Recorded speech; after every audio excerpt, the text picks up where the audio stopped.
Have you guys ever wanted to play games like the Bioshock series or Borderlands while sitting on the crapper?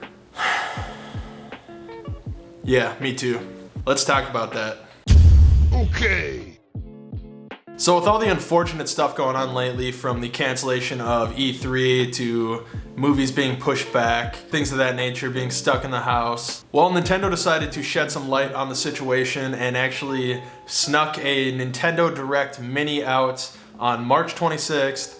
And they announced a variety of things, from new games to re-releases, ports from other systems, DLC, just kind of a lot of little things for the most part that are coming out later in 2020, and some stuff that actually came out immediately after the Nintendo Direct, which is pretty cool.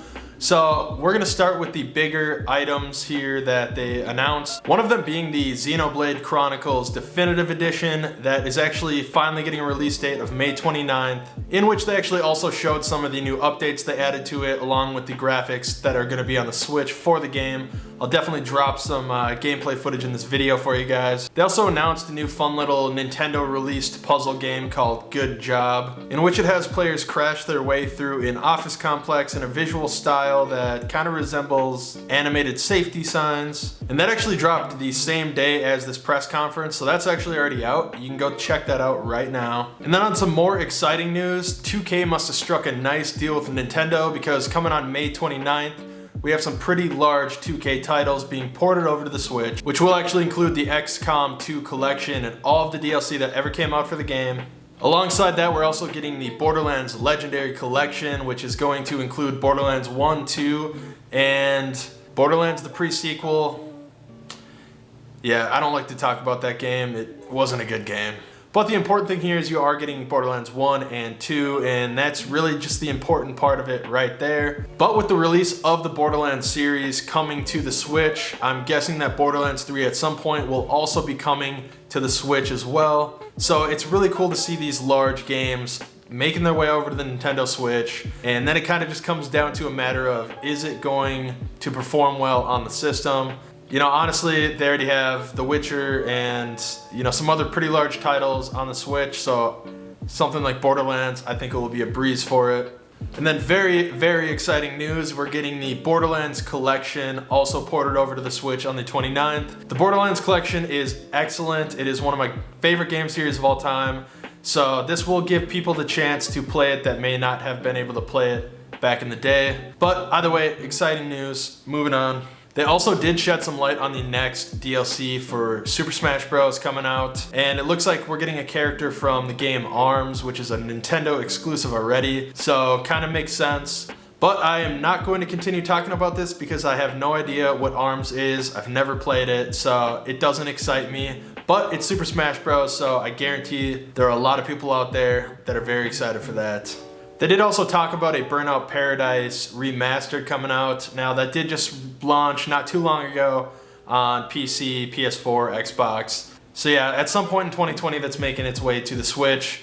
Now, Burnout Paradise was great back in the day. Do I care about it now? Not really, but I'm sure there are, you know, racer fans out there that are looking forward to that. And then the last game that is making its way over to the Nintendo Switch, which I definitely needed to talk about because I find it hilarious, is Star Wars Episode 1 Pod Racer.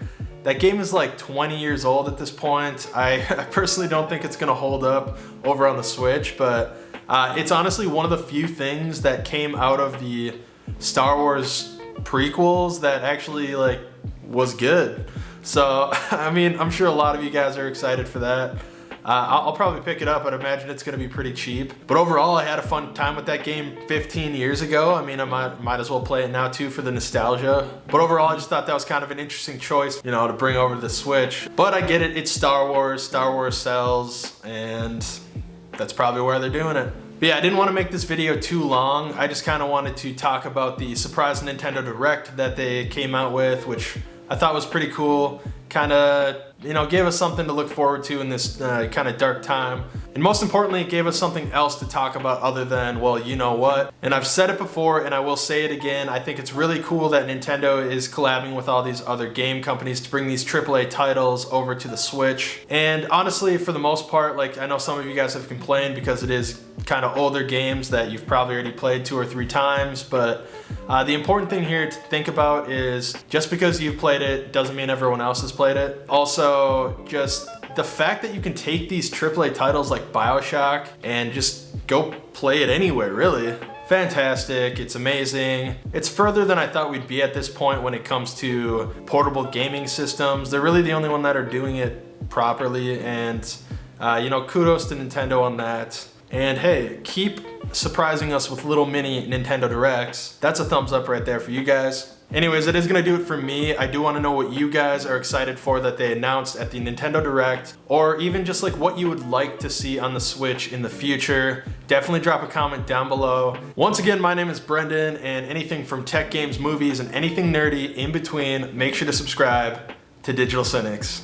Peace. Just wanted to give a quick shout out to the folks over at Moogle. They're a pretty cool group that basically just want to spread love to media that doesn't really get the recognition that it deserves. You can head over to their YouTube channel to see things like indie game reviews, or maybe head over to their website to hear some cool podcasts about horror movies. If any of that sounds interesting to you, feel free to check them out in the description down below.